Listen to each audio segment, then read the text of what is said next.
Hi, I'm Emma Sutherland, clinical naturopath, author, mum, and your host. With over 20 years in clinical practice, I've helped thousands of women and their families transform their health using evidence based integrative strategies. I am deeply passionate about making science simple and actionable so that you feel confident and empowered in your health decisions. This channel is your go to for trusted insights, expert conversations, and practical tools that support real life wellness. Today, I'm joined by the wonderful Natasha Sidoti, a deeply intuitive and highly experienced naturopath with a passion for guiding people through their healing journey, body, mind, and spirit. Natasha blends traditional wisdom with modern science, and her unique gift lies in helping people find stillness in their nervous system so that true healing can unfold.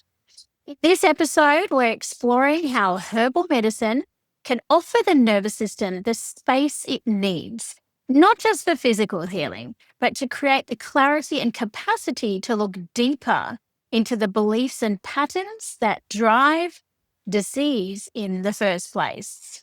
Thanks for joining us today, Natasha. Thank you so much. Thank you, Em. It's a privilege to be chatting with you. I have deep admiration for your clinical experience, but also the warmth that you bring with your patients, which is just as important as the expertise. It certainly is. Now, today we've got a lot. You and I are both very passionate about this topic, but to get us started, can you tell us a little bit about yourself and what was the instigator for you to study naturopathic medicine? Believe it or not, the nervous system. I Just love what we're it. about to talk about. Yeah. So, look, on another level, I did grow up a very atopic baby and child. So, eczema, asthma, probably really low in iron, low in zinc, all of those things that go with those skin conditions as well. And I was on steroids and inhalers. I was on a high processed wheat diet, lots of dairy, sort of in the 80s and 90s, defrosting meat pies after school, all of that stuff. So it wasn't till my early 20s that I started to feel really healthy. And that was through spending scandalous amounts of money at a health store, and well worth it though. So on that level, I was already gearing up to study naturopathy because I know what it's like not to feel well and I know what it's like to feel better. And then what really pushed me into it was a nervous system experience where I became a single mum unexpectedly. And I sort of dropped into high achieving, overachieving mode of just trying to fulfill the role of two parents, over and above. The calendar was full for my son because I didn't feel that I was enough. And my adrenals, my digestive system, my sleep all suffered because of the pressure I was putting on myself to be a parent. And then it was just decided to study naturopathy. It really was many variables coming together. No one was surprised when I eventually told them that's what I was going to do. I think I was the last person to realize it was a good idea. Yeah. And I try my best to practice what I encourage other people to do. I don't nail it all the time, but I try to be really honest and transparent when I'm not nailing it. And it works. Like caring for your nervous system and balancing your body systems it works. It just takes a lot of tenacity, a lot of perseverance, and also adjusting as your life changes, as your situation changes, learning to adapt to what your new needs might be because they're not always the same. No, they're changing all the time. I mean, you often speak about the nervous system needing a reprieve before deeper healing can happen. And I love this concept. And I think it's one that I really want to delve into today. But first, can you unpack what it means in a clinical or an energetic sense? Yes. Okay. So on the physical level, you need a breather before you do deep work because the body actually just needs to exhale so it can reset a baseline and feel safe. So you can shift from what's called a sympathetic nervous system dominant state where you're on high alert. And possibly at one point in your life, that was a completely appropriate response. It might have really saved you, So thank you to the body for doing it when we needed it. That's adaptive. When it becomes a copy-paste approach of the body, even though the situational stress might not be proportionate to the biochemical stress you're feeling, that's called a maladaptive response. where the body's kind of on a different timeline. It doesn't know that it's July 2025, etc. It's still thinking that something else is going on from the past. So before you can start to rearrange things in a really nuanced way, it needs to feel safe. Yeah. And that's if the immune system's overactive, or the nervous system's overactive, or the digestive system actually as well. So on a physical level and on an energetic level, it's just being compassionate to yourself to go, hang on, we're not going to dive in head first when we're already deplete. Yeah, I'm smiling and the inner thoughts coming up for me, and solo mom as well. The complete burnout and the enormous amount of pressure you put under yourself. I absolutely went through that experience too, and didn't come out of it very well at all. And I'm really loving your frame on how we need to allow the nervous system to just exhale before it can go into that deeper work. Where Yeah. do you see herbal medicine playing a role in this nervous system reset or pause? Because you and I are both passionate herbalists. I would love to get your insights on this particularly. Yes, we are passionate herbalists. And even though the supplement industry has come along in leaps and bounds, and there's really cool stuff you can prescribe in tablets and powders, I still think to a body that can tolerate it, these bespoke, I've got some behind me, these bespoke liquid tonic mixes that we can make on another level of potency and the bioavailability, they're just instantly felt in the body. So to those who can tolerate it, and that's most of us, I strongly encourage you to give it a go and forget about the taste. It's just a moment where you go, and then you're fine again. And what I love about the role of herbal medicine is it really offers your adrenals, your nervous system, this embrace. It's like a pause, and alongside that embrace of soothing the body and just coming back to a baseline of rest and digest, it can also give you some stamina alongside that, because being very stressed, burnt out, depleted in overdrive is really tiring. And that's a siphon on your energy. So if you can redirect that nervous energy into being more constructive for the body, you're refilling that petrol tank. So if I'll just assume this is for clients where we think they're not the hypersensitive client, they're the client that can tolerate herbs, which is most of the clients. For those clients, I actually encourage them from the first consultation. When I see someone coming through the door that really looks very stressed, whether it's the physical body in a lot of stress or the nervous system, and we can talk about how you can kind of tell the difference soon. I encourage them from the beginning, because it's that reprieve, that exhale that we need before we really get started on anything else. It's very hard for people to do that, though, because they're so caught up in the narrative and so caught up in the moment of just trying to tick the next box. Can you help them zoom out and see what the impact of this is on their bodies? I usually ask them more questions. So when we're just ticking boxes, we're in the trenches, where chop fire would carry water. And so we're short-sighted in our decision making, and it's often not the best decision. So you might be really productive that day, but at what cost? So I asked them more questions about, how do you envision your life to look over the next 6 months? And would you like anything to change? Is how you're approaching it now sustainable? Can you keep going like this? What do you think a balanced life would look like? So then there's more accountability. It's like, if there's now an incongruence with the type of life they want and then what they're demanding of themselves every day, then we talk about that incongruence or that dissonance and go, well, they're incompatible. What you would like and what you're doing are incompatible. So let's give the body an exhale. Don't change a thing yet. What would be really great is if you could take a breath, feel how the medicine feels when you take it, notice your breath, notice your body language. And what else do you notice? Because usually when you're head down, bum up, you don't notice much. No, not at all. No. And that's okay. When you have to, there are times in our life, like you and I being young single mothers, where sometimes you just have to be in that mode to get through the day. I think the issue is when it's chronic. Yes. And for myself, I could 100% put up my hand and agree with you on that front. It's brutal. But a lot of the time when you're in it, you don't see it. That's the thing that really strikes me. But when people then do start to get that cognizance of, okay, there's something not feeling right here. And they realize that they're going to have to shift a mindset or change something. What comes first? The mindset shift, the physiological shift, the nervous system shift. Like, what order is going to give maybe the best outcome? I'd say the mindset and the physical probably are very closely tied together.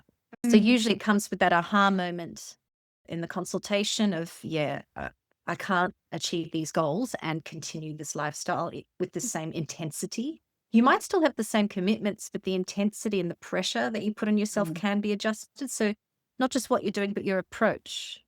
Mm. Yeah. So I'd say probably the very first would be the mindset during the consultation, then the physical reprieve with the herbs, and then whatever's accessible to you at the time. So it's about micro, cumulative, beneficial choices for your body. You don't have to climb Mount Everest tomorrow. And So then I always ask the person, what is the most realistic shift? Could it be that you turn your phone off an hour earlier and you're not looking at artificial light before you go to bed? Could it be that you walk your dog in the morning instead of looking at your phone? Even if I notice you do it like a nice 20-minute walk with your dog, but you do it a few times because you've got a busy life. So it's about those little adaptations. They're small, but when they're consistent, they're profound, just like the herbs. naturopathic medicine is just so beautiful because it's not one thing, it's lifestyle, it's diet, it's mindset, it's all these things. And I love how you frame that. You bring in all those lifestyle strategies and really take the pressure off trying to get it right and trying to do it perfectly. It's just add in those small incremental shifts that are going to start building up enough space for the nervous system. When it comes to herbs, and I know this is a little bit like, choosing between children, but you must have some favorite nervous system herbs. I would love to Absolutely. hear them, or any that you feel are quite prevalent in this day and age, considering what's going on in our world. Our collective Absolutely. global nervous system also needs support. Yeah, we do, the collective and the individual. And I will get to that, but I wanted to point out something really cool that you've just said. You used the term brutal before, that we can be really brutal. And then, so the polar opposite to brutality is small and gentle, so that approach of, so it's, one is really compassionate, and it's not to be conflated with being selfish or lazy. I think a lot of false paradigms conflate those concepts. They're very different. It's that harshness we can have on our inner monologue and on our nervous system. The only counter polar energetic to that is just gentle and slowly and patience, just like you would with your little one, when they're learning something. So that's something to talk to the client about, is their inner monologue as well. People can also start to feel a lot of shame and guilt when they realize the dissonance between how they want to live and how they're living, it's not helpful. So it's just about saying, okay, I've got a new insight now. I have a new bird's eye perspective of what's going on. The herbs are going to help me maintain that bird's eye perspective and not be so enmeshed and heavily identified with my day-to-day states of stress. And incrementally and gently, I'll change things just really slowly. Yeah. So thank you for using the word brutal, because I think it's bang on. Well, that's how it feels when you're in it. Yeah. Yeah, it's like flogging yourself. So to the herbs, I've got one of my most favorite behind me, which you pointed out before, passion flower. Yeah. It's got a really well-tolerated herb as well, very safe alongside most medications. Really fantastic for when you feel a lot of your activity is mental. And I really like it for the type of client who's actually not sure of their physical symptoms because they're in a state that's disembodied. Yes. So kind of from the neck down, you might hear sort of ambiguous terms like okay, good, and fine. That's when I go, oh no, we've really got some work to do, because there's not much nuance in the detail that they give you, but there's a lot of mental activity. So passion flower, just like it looks here, it can kind of do this to the brain, like those scratchy massage devices that soothe the scalp, really soothing to the overactive mental activity. I really like that. That's called a nervine. Definitely one of my favorites. I guzzle it myself, and I like to combine it with a herb that can give us some stamina. So that may be something like withania or ashwagandha, also very well tolerated. If I want a bit more stamina, I'll be thinking more about the mushrooms to support calming because I feel like they're a bit more robust. They're of the earth, so they're very grounding. If part of the nervous system imbalance is also presenting digestively, so that solar plexus region around the belly button where there's that nervous energy indigestion, this is the beauty of so many herbs. They overlap with the mind and the gut. Oats, lemon balm, chamomile, licorice, lavender. They're all very settling to both your digestion and an overactive mind, which means if we're digesting better, we're absorbing nutrition better. And if we're absorbing nutritionally, we're going to also be receiving more energetically. When I say I took a lot of chamomile over those years, it was one that really resonated with me. I found it just so soothing and grounding and just beautiful that I would have a bottle of chamomile on the kitchen bench and I would just get a little nip of it every now and again because of how well it worked on that front. And I think the collective support from herbs and different herbs when they come together and the synergy of those herbs. For anyone that's not familiar with, how herbs work, can you give us just the 101 on how herbs work? Both physically and energetically. So there's consciousness in everything. So that's the energetic aspect. And they have a phytoconstituent or a biochemistry that is really unique. So in particular, when we're looking at nervines, they really, really settle cortisol. So a nervine is something that helps you feel calmer. So they typically will lower your cortisol levels. Yeah. If we're looking at a herb that covers both digestion and the mind, you're also doing things like having a carminative, which means it's helping settle anything that feels gassy. It helps move the gas, trapped air, moving energy downward instead of upward, back up towards the mind. Yes. So there's the literal notion of digestion improving because you want it going downwards, and also not that rebellious energy, as they say in Chinese medicine, going back up towards a busy mind or a headache or a slightly tender liver. But they have complex phytochemical profiles and they all have different attributes and different emphasis. So, for example, in lavender, you've got the linalool, which is known to be attributed to that really calming effect. And St. John's wort with the high perforin, that is a really well-known constituent that's not just an antidepressant, but it's soothing and calming. I know we all think St. John's wort's great for depression, but I often prescribe it just for calming the nervous system. You don't have to be in heavy depression to think about St. John's wort. So, and then together, when you combine all of those complex chemistries together, they work in what we call synergism. Much more sophisticated than, say, a tablet that just targets one neurotransmitter, whether it blocks its reuptake or not. I think the power of herbs in that way, like herbs themselves have so many different constituents. I mean, Mother Nature's packaged them perfectly and then we utilize them. And then the interesting thing is how one herb can have multi-modality. You can do so many different things within the one herb, and they're often those synergistic, like supporting the gut and the mind, and they come together so beautifully. And this is where I sometimes have a problem with herbal medicine when there's an extract of a herbal medicine used on its own. And it's a very pharmaceutical way of looking at herbs. But I know that there is a lot of research in that space as well. That's, what gets the funding to do the research is these individual constituents. But when we're thinking about that holism of using, the whole herb, this is actually where the magic lies, in my opinion. And often the research is retrospectively what the traditional medicine was saying all along anyway.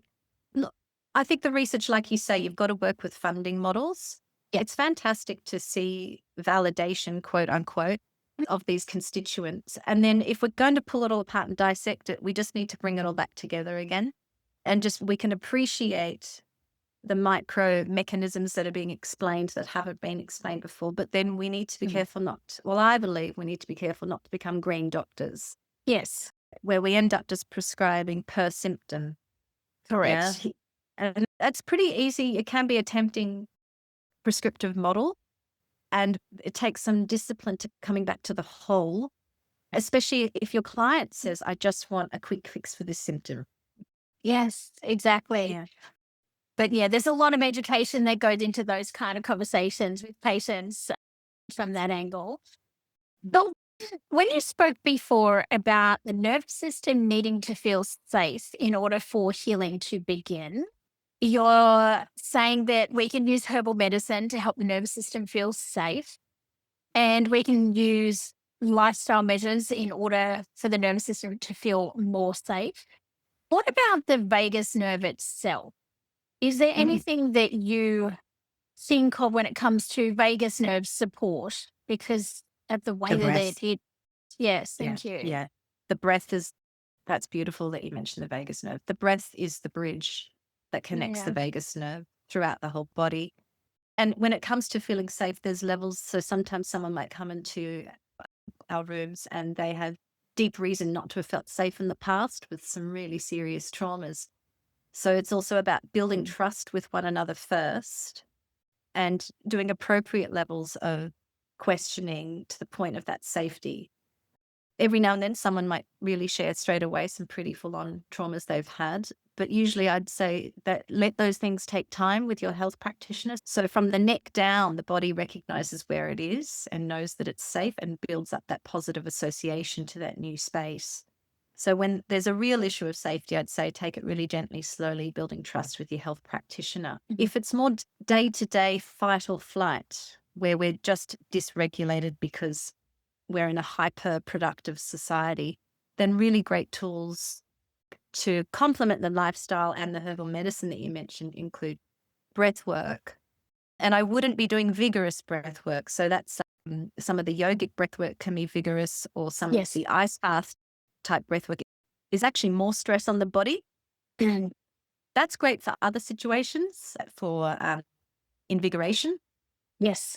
or if there's someone with strong addictive patterns and they're trying to Mhm. reset dopamine balance. But if we're actually feeling threadbare and racy and wired and tired, it's more about equal, even breath versus breath retention and hyperventilation. And moving the body in sync with the breath sounds easy, actually, not really. So, when you're exercising, are you conscious of your breath? And look, one of the best tools for that is yoga, if that works for your Mhm. body. And often, if we're not synchronizing the breath when we're exercising, the body's just under more stress than it needs to Mm. be. Music, another tool to play in your home at certain hertz frequencies. There's a really positive response of the vagus nerve and the whole nervous system itself feeling safe.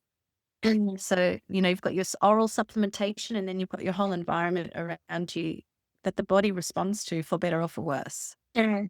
Yeah. One thing I catch myself doing is holding my breath. And it's not a conscious thing. I will just, well, it's conscious that I check it, but I don't consciously hold it. So I find Mhm. it really fascinating because I catch myself. I'm like, Emma, you're holding your breath. There's no need to hold your breath right now. And then I'll do some deep breathing. So it's this unconscious kind of tense, tenseness. I'm not sure what the right word is, where we really have Contraction. to, yeah, contraction, exactly. We really have to be mindful, first of all, that we're actually holding the breath, and then take action to change that. How do you tell the difference in somebody? Maybe it's not an easy answer to this, between the sort of just stress related, nervous system, and then there's sort of the deeper nervous system dysregulation pattern. Just to go back to your holding of the breath, I really like that insight. So if someone was doing that, or when someone's sitting in front of me, I like to watch how they're breathing, listen to their cadence of speech. Yes. So if it's really fast, that's a pretty good clue that we're in fight or flight mode. Also, if they struggle to be fluid in their descriptions, you can also be in fight or flight because you're actually it's more like freeze mode. So you're still in Yes. a state of stress. So I like to watch the breath and just give that feedback to the person in front of me, but also to myself, just like you. And then I encourage you to ask yourself, is there something I'm also metaphorically holding my breath for? Is Mm. there an anticipatory angst or an apprehensive contraction of the body to the unknown? What's next? Mm. What's coming next? Or have I done enough? It's often around the themes of, have I done enough? Am I enough? I'm fearful of the unknown. I don't feel safe. They tend to be the themes when we hold our breath. So it's great to notice it, and it's great to just tell the body you can let go. Yes. All right. Come back to the present. And as far as telling the difference between deeper states of nervous system dysregulation and sort of day to day worried well, Yes, that's a great way of putting it. Yes. time and trust with the patient. It might not be obvious the first couple of consults, the difference between the two. So as trust Okay. builds and as there's a more audible subtext between the two of you around, sometimes there's suggestive language as to things that may have happened in the past. So to pay really close attention to what's being said, what you can feel that is not said. Sometimes that's louder. Sometimes it can feel like there's so much not being said. And to gently ask questions that are non-confrontational. So it might be something like, would you have described your childhood as one where you felt safe? Or how were the role models around you with how they manage stress? Yeah. So the client can take that at their comfort level as well and not feel pushed into a corner. And then sort of a day-to-day classic female worried well clue is where they often minimize their own needs regularly. Oh, Oh, what a it's fine. Oh, it doesn't matter. Oh, and over apologizing. So over apologizing and regularly minimizing your needs are classic states of the polar opposite to narcissism, where you've minimized your own value. Yeah. So that's a real classic day to day that I like to be a bit bossy with my wonderful clients with, and they're often female who do then go, hey, did you notice that you just said that it didn't matter if you didn't have that walk, but it was okay that you did it. You bent over like a pretzel for that other thing. Yeah. And the micro erosions that has on the nervous system, it might maybe once it's fine, but if you do that every other day, and the resentment that can build in the body. So overcommitting, over apologizing, and then minimizing and dismissing some of your own needs, using words like fine, they're clues to me of that worried Thank- well stress. Yeah, that brilliant insight on that front because it's a pattern that we do see all the time in clinic when, especially when somebody's seen you once or twice and you're, you know, checking in with them on whether they've done that 20-minute walk or done that little thing that we've asked them to do. And you've seen the pattern of they haven't done it because they've prioritized somebody else's needs. And I think it's really great to call them on that and say it as it is. Yeah. And also say, hey, to a loved one, would you expect the same of them? Yeah. Often, if we say, how would you speak to your child or your beloved, it's usually a lot more kindly and than Yeah. how we speak to ourselves. And I include myself in that own question. There are times I think, God, I would never speak to someone I love like that. Why am I doing it to myself? And when somebody does, through the use of herbs, start to feel more regulated and grounded, what kind of shifts do you observe in how either they relate to themselves, which is what we were talking about, or their life choices? Like what starts to shift? The first thing I see shifting is stamina because they're Right. not expending energy being anxious or nervous. So there's that, I can see more robustness. And it also presents itself as a really calm, steady speech, their pace when they're talking to you. And it also shows itself as more boundaries. So once they tend to have more stamina, and we talk about things that you and I were just talking about before around overcommitting, I notice better boundaries in their speech, the way that they've said no to things, the way that they've said yes to things, but qualified it. Even with me, if I ask them something and they say, actually, that's going to be too many changes this time. Could we just do 2 instead of 4? I think fair enough. That's actually a really good example of having your own inner compass and knowing where your capacity is, where your bandwidth is. And then from then on, it'll be other things like creativity can come forward or Beautiful. a passion or a hobby. There's a little pocket for it now that wasn't there before. Or energy to leave a relationship that was toxic, or energy to leave a job when you were just buried in the trenches. So energy to make change and energy to create. Yeah. I'm thinking of a patient I just saw this week who I saw her for the first time. And I said to her at the end of the consultation, I know you've come in for all these things, all these, you've got a list, but until we build your nervous system up, we can't do any of that. We have to build this first. And thankfully, she really understood the priority order on that. But it is I love the more boundaries, more resilience, more energy, more available time to invest in things that you love, like a hobby or a new exercise or whatever it might be. So they're really great signs that someone's nervous system is really shifting in the right direction. Yeah. And Well, showing more resilience. and definitely more resilience. Yeah. The other question that I wanted to ask you is around herbal medicine and how it can be a gateway into spiritual and emotional awareness. So tell me a little bit about that. Yeah, and you can take this as far as you'd like. So, on a more simple, beautiful, profound way, you have more bandwidth. You have more bandwidth to Mm. contemplate.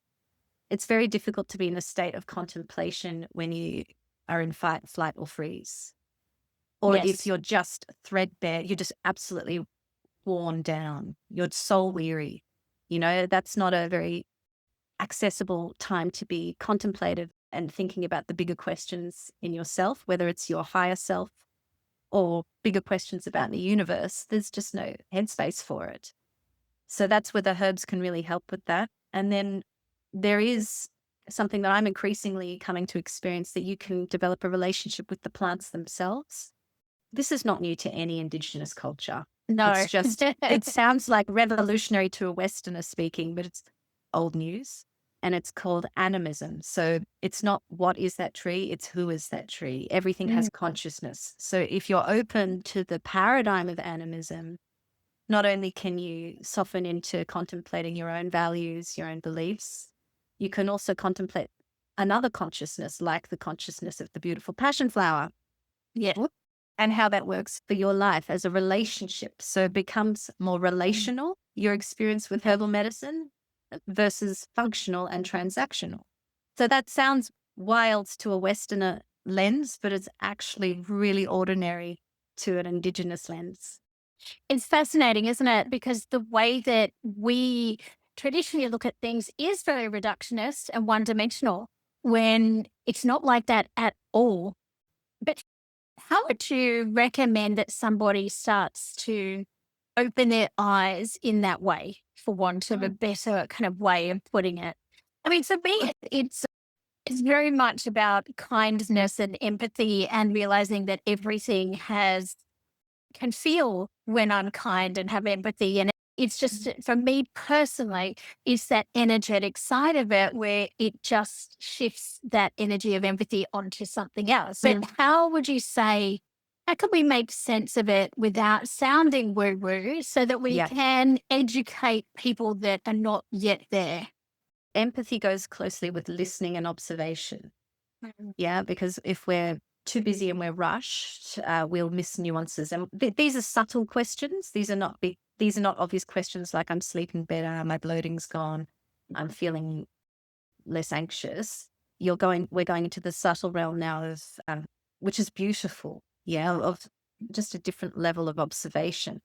So listening, the only way to really feel into that for me personally is to have space and not be rushed. So for many of us, that can be that really early morning window at Yes. dawn, but just before the world starts to get busy and crazy. Yeah. And you might just sit and have a cup of tea, and you might have a little bit of chamomile.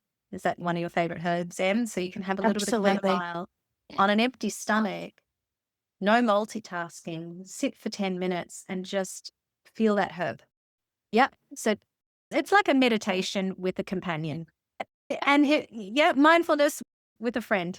Oh, that's a beautiful way of putting it. But I think the first step there was slowing down. So the intention of slowing down and creating space is, I think, the first little step. But if people are feeling stuck, right, in chronic stress or chronic disease, what's one tip or mindfulness strategy or one thing that you think you could suggest for them? If they're really stuck in it's chronic and they're very sensitive, if this is a very sensitive client, I don't tend to go to the liquid herbs straight away because they might have a reaction, which is okay. Doesn't mean you will forever, by the way. It just might be right now. But I might start with a herbal tea in the morning. Yes. We might start with a mineral instead of a herb, or a really well tolerated with a good safety profile, digestive probiotic or prebiotic, just really, really gentle. Yeah. That's where I'll talk about things like infrared saunas, magnesium baths, music. So we're not stressing the body too much too quickly.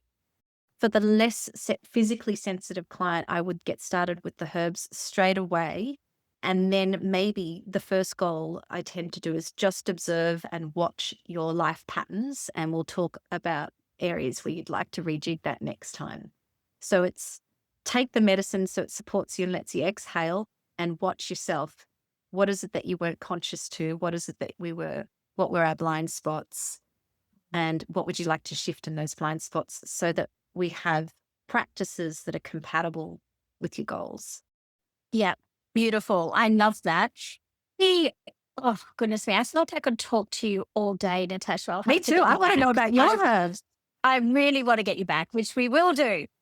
Any last tips that you want to share before you let us know where people can find you? There's no shortcut usually to really shifting your life long term for the better. And I'd love there to be one. Trust me, that'd be great. So compassion and patience. There's a lot of sexy sells online. Like this one thing is this is gonna do it. Everybody should have an ice bath. Everybody should be carnivore or whatever it is. And they're very attractive and seductive, these interventions, because they're well marketed. Yeah. And our dopamine and our brainstem is having a roller coaster ride as we're scrolling and seeing these things. But pull it back, keep it simple. Remember that your life is different to everybody else's, and that none of these things are possible if we don't have connection with nature.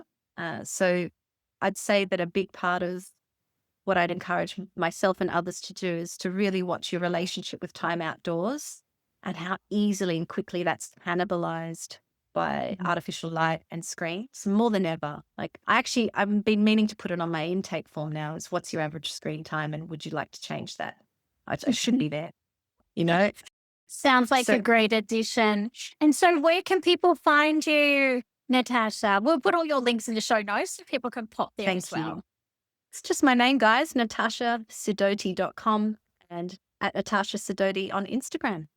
Beautiful. Thank you so much for joining us today. Thank you, Em, and thank you for all the beautiful work that you do. Thanks so much for being with me today. Don't forget to like this video and hit the subscribe button below. Check out all the links in the show notes for more health empowering information. And please ask me any questions in the comments below.